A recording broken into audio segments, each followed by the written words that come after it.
صنما چون که فریبی همه عیار فریبی. صنما چون همه جانی دل هوشیار فریبی. سحری چون قمرایی به خرابات درایی، بت و بتخانه بسوزی دل و دلدار فریبی. دل آشفته نگیری خرد خفته نگیری، تو بدان نرگس خفته همه بیدار فریبی. ز غمت سنگ گدازد رمه با گرگ بسازد، رمه و گرگ و شبان را تو به یک بار فریبی.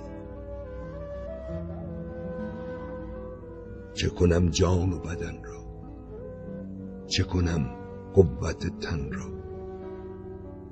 که تو جبار جهانی همه بیمار فریبی.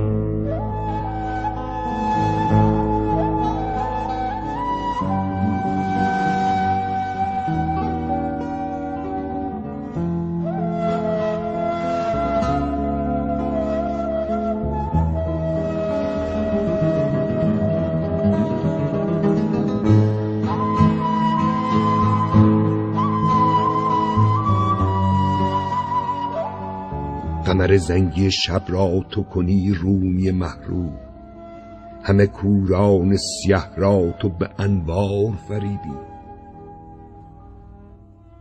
همه را گوش بگیری شنوایی برسانی، همه را چشم گشایی و به دیدار فریبی.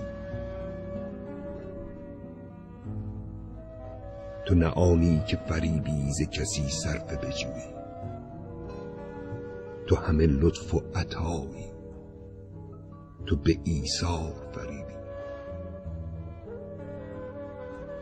تو صلاح دل و دینی، تو در این لطف چنینی که کمین خار فنا را سوی گلزار فریبی.